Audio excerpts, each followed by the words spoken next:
अस्सलाम वालेकुम वीवर्स। मैं हूं शफीक और आप देख रहे हैं मेरा YouTube channel medicine information Urdu. Viewers, आज की वीडियो में मैं आपको एपीवाल टेबलेट के बारे में इंफॉर्मेशन दूंगा। एपीवाल टेबलेट के uses, side effect and doses.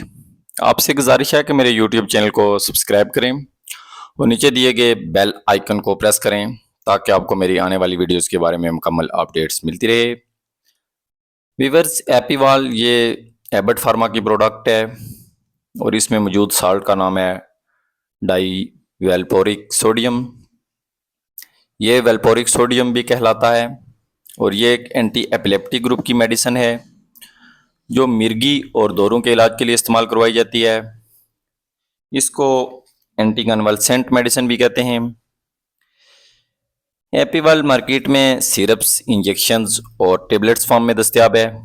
इसकी टेबलेट्स फॉर्म 250 और 500 मिलीग्राम की मिकदार में दस्तयाब होती हैं।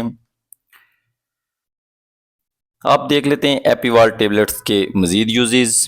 तो एपीवाल टेबलेट का आम इस्तेमाल तमाम इकसाम की एपिलेप्सी यानी मिर्गी के इलाज के लिए करवाया जाता है। सीजर या दौरों के इलाज के लिए भी इसका इस्तेमाल मुफीद है। ये हमारे दिमाग में गाबा नामी रिसेप्टर की एक्टिविटी को बढ़ाती है और हमारे दिमाग को रिलैक्स करती है। मिर्गी एक दिमागी मर्ज या मेंटल डिसऑर्डर है और हमारा दिमाग हमारी बॉडी को सिग्नल देता है। एपिलेप्सी के मर्ज के दौरान हमारा दिमाग हमारी बॉडी को सिग्नल हद से ज्यादा देने लगता है, जिसकी वजह से हमारे दिमाग के काम करने की सलाहियत मुतासर होती है और हमारी बॉडी में अचानक झटके लगना शुरू हो जाते हैं और हम बेहोश हो जाते हैं और हमें कुछ पता नहीं चलता कि हमारे इर्द गिर्द क्या हो रहा है। हमारी बॉडी हमारे कंट्रोल में नहीं रहती। ऐसी कंडीशन में मुब्तला अफराद के मुंह से जाग निकलती है और ये मिर्गी की अहम अलामात तस्वर की जाती है। एपीवाल टेबलेट माइग्रेन और डिप्रेशन के मरीज में मुब्तला अफराद को भी तजवीज़ की जाती है और एपीवाल का इस्तेमाल बायोपोलर डिसऑर्डर में भी मुफीद है। बायोपोलर डिसऑर्डर में मुब्तला अफराद को ये मसला होता है कि वो बहुत ज़्यादा नाउम्मीद और मायूस हो जाते हैं और ख़ुद को फजूल समझने लगते हैं। वो समझते हैं कि हमारी तो कोई औकात ही नहीं, हमारी तो कोई अहमियत ही नहीं। एपीवाल टेबलेट हेलुसिनेशन के मर्ज में मुब्तला अफराद को भी तजवीज़ की जाती है और ये एक ऐसी दिमागी कंडीशन होती है जिसका शिकार अफराद समझता है कि उसके पीछे कोई चीज़ आ रही है या उसके सामने से कोई चीज़ गुजरी है, जबकि हकीकत में ऐसा नहीं होता। इस मर्ज में मुब्तला अफराद बहकी बहकी बातें करता है और ख़ुद से मुखातिब रहता है, यानी अपने आप से बातें करता है। एपीवाल टेबलेट साइकोटिक डिसऑर्डर के मर्ज में मुब्तला अफराद को भी तजवीज़ की जाती है और इस मर्ज का शिकार अफराद बहुत ज़्यादा टेंशन, डिप्रेशन और एनेक्सिटी का शिकार रहते हैं और इस मर्ज में मुब्तला अफराद बहुत ज़्यादा उदास रहते हैं, हर वक्त सोच विचार और फ़करात में मुब्तला रहते हैं और उनका मूड कभी भी खुश नहीं होता।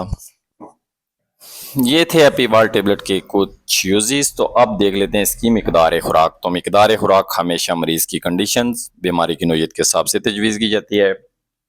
अमूमन अडल्ट्स में 250 या 500 मिलीग्राम की एक गोली सुबह, शाम या दिन में 3 बार इस्तेमाल करवाई जा सकती है और ये खाने के बाद इस्तेमाल करनी चाहिए और एक दिन में ज़्यादा से ज़्यादा 2400 मिलीग्राम तक दी जा सकती है। वीवर्स, इस गोली के लेने से आपको कुछ मामूली नोयत के साइड इफेक्ट भी देखने को मिल सकते हैं, जिसमें सर दर्द हो सकता है, क्या मतली हो सकती है और डायरिया वगैरह भी हो सकता है। आपके प्लेटलेट्स वगैरह कम हो सकते हैं, वजन बढ़ सकता है और बाल भी गिर सकते हैं, नज़र की खराबी वगैरह भी हो सकती है। ये कुछ अद्वियात के साथ कंट्रा इंटरेक्शन भी रखती है, यानी कुछ अद्वियात के साथ इसका इस्तेमाल नहीं करनी चाहिए, जिसमें वारफिन शामिल है। टाइग्राइल के साथ और एरिथ्रोमाइसिन के साथ इसका इस्तेमाल नहीं करना चाहिए। इसके अलावा क्लोनिज़ेपाम वगैरह के साथ भी इसका इस्तेमाल नहीं करना चाहिए। गैर शादीशुदा अफराद में जो गैर शादीशुदा ख़वातीन होती हैं उसमें भी इसका इस्तेमाल ठीक नहीं होता, क्योंकि ये ख़वातीन को मुस्तकबिल में बच्चा पैदा करने की सलाहियत से भी मुतासर कर सकती है। ये पोली ओवरिक सिंड्रोम नामी एक मसला होता है ख़वातीन में, वो पैदा कर सकती है, इसलिए लंबे अरसे तक इसका इस्तेमाल गैर शादीशुदा ख़वातीन में मुफीद नहीं है।